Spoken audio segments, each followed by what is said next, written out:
2026 ndio mwaka pekee wameingia kwanza kwenye rank ya FIFA, kuanzia kwanza mpaka wa 4 wanashika wao, na pia na timu zote zina taji la World Cup. Yani England ana mara moja, Spain mara moja, Ufaransa mara 2 na Argentina ni mara 3. Kwa ukipanga hapo kwa uwamba unaona Argentina ndio mkongwe na 3, Spain anafuata na 2, Spain ana Ufaransa anafuata na 2, Spain ana 1 na England ana 1. Kwa hiyo inakuonyesha kwamba nusu finali sio ya kinyonge. Bana, nikukaribishe tena mtazamaji wa Wasafi Media. Kama ilivyo kawaida yetu, tunazungumza masuala mbalimbali ya kimichezo. Tunafahamu kwa hivi sasa macho mengi na masikio mengi sana ya wapenda soka duniani kote kwa ujumla ni kuelekea katika mchezo wa nusu finali wa kombe la dunia. Siku hivi leo mchezo kati ya timu ya taifa ya Ufaransa watashuka dimbani kumenyana na timu ya taifa ya Hispania, na hapa utapata uchambuzi mzuri sana kuelekea katika mchezo huo. Si mwingine bali Maalim Mzingizi Ricardo Momo, ambaye pia naye niko naye hapa, atatuambia mchezo huo historia yake ikoje na kwa nini hizi timu zikikutana mechi haijawahi kuwa nyepesi. Inakuaje Maalim? Bana, namshukuru Mwenyezi Mungu. Uko vizuri? Niko vizuri sana. Niko vizuri. Sijui wewe mwenzangu. Mimi Mungu ni mwema. Mungu ni mwema. Mashallah, jambo zuri. Sawa, tunakwenda kutazama mchezo wa nusu finali ya kwanza wa kombe la dunia kwa mwaka huu kati ya timu ya taifa ya Ufaransa dhidi ya timu ya taifa ya Hispania. Maki unapozungumza inabidi useme bingwa mara 2 na bingwa mara 1. Wanakutana. Bingwa wa mwaka 1998 na 2018. Yaani Ufaransa ilimchukua takriban miaka 20 kuwa bingwa kwa mara ya pili, na Spain toka bingwa nafikiri 2010, alikuwa bingwa 2010 na 26. Kwa hiyo ni miaka kama 16 hivi toka bingwa Spain. Mshaba mzuri. So inaonyesha kwamba si mechi ya kawaida, ni mechi ngumu kwa sababu wanakutana wamba wawili.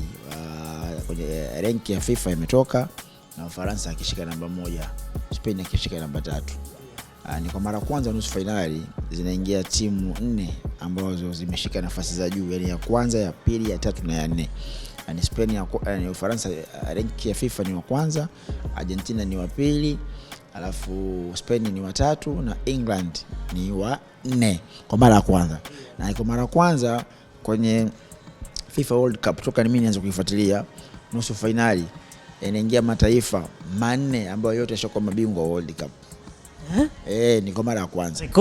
Rekodi hiyo kwa sababu tuanzie mwaka 98 nusu finali iliingia Croatia, iliingia Netherlands, iliingia Brazil na Ufaransa. Katika hizo timu 4 ni Brazil pekee ndio ilikuwa bingwa wa dunia. Wabaki wote hawakuwa hana kombe. Ufaransa ilikuwa hana kombe, Netherlands hana kombe, Croatia hana kombe. Nusu finali mwaka 2022 aliingia Brazil, German, Uturuki na Korea. Korea na Uturuki walikuwa hawana kombe, German na Brazil walikuwa na kombe. 2006 nusu finali iliingia Italy, iliingia France, iliingia Portugal, ikaingia na nani hawa? Waliingia na Ujerumani. Shamba mzuri Portugal pekee ndio ilikuwa hana kombe. Shamba mzuri Portugal pekee alikuwa na kombe. Lakini Ufaransa alikuwa nalo, alikuwa nalo na nani pia, na Italy alikuwa nalo. 2010 aliingia Netherlands, Spain, German na Uruguay. Uruguay na German kombe alikuwa nalo. Spain na Netherlands walikuwa hawana kombe. 2014 aliingia Brazil, aliingia Argentina, aliingia German, aliingia na Netherlands. Netherlands pekee alikuwa hana kombe. Ushamba mzuri, lakini Brazil alikuwa nalo, Argentina alikuwa nalo na Ujerumani alikuwa nalo. 2018 aliingia Ufaransa, Belgium, ushamba mzuri, Croatia na England. England alikuwa nalo, Ufaransa alikuwa nalo, Belgium na Croatia walikuwa hawana. 2022 aliingia Argentina, ameingia Ufaransa, ameingia Morocco, ameingia na Croatia. Croatia alikuwa hana, Morocco alikuwa hana, Argentina na Ufaransa walikuwa nalo. 2026 ndio mwaka pekee wameingia kwanza kwenye rank ya FIFA, kuanzia kwanza mpaka wa 4 wanashika wao, na pia na timu zote zina taji la World Cup. Yani England ana mara moja, Spain mara moja, Ufaransa mara mbili na Argentina ni mara 3. Kwa ukipanga hapo kwa uwamba unaona Argentina ndo mkongwe na 3, Spain anafuata na 2, Spain ana Ufaransa anafuata na 2, Spain ana 1 na England ana 1. Kwa hiyo inakuonyesha kwamba nusu finali sio ya kinyonge. Sio nusu ambayo utakwenda na matokeo yako uwanjani. Ni nusu ambayo nenda na akili zako timamu. Usiende na mapenzi. Sababu chochote kinaweza kikakaa tokea. Unajua mara nyingi huko nyuma tulipotoka ulikuwa unaweza kutabiri. Ukisikia Argentina na Cape Verde unajua Argentina. Ukisikia Spain na Ureno unajua Spain. Ukisikia sio Ufaransa lakini nusu finali uwezo kusema fulani ama fulani. Labda uwe mshabiki. Always mtu akichagua shabiki, akichagua upande wa shabiki atachagua tu fulani anashinda. Lakini kwa mtu wa mpira unatoa 50 kwa 50. Ndio mechi ya leo ya kwanza inakwenda kuanza, France dhidi ya Spain. Na ukiangalia katika record kipindi hiki kwa miaka ya karibuni Spain amekuwa ana bahati kubwa sana ya kumdhibiti Mfaransa. So kama yeye anafungwa lakini yeye amekuwa katika mechi nyingi sana Spain wanapata matokeo. Lakini hii ni World Cup. Na ukiangalia Ufaransa mmoja kivingine wako tofauti.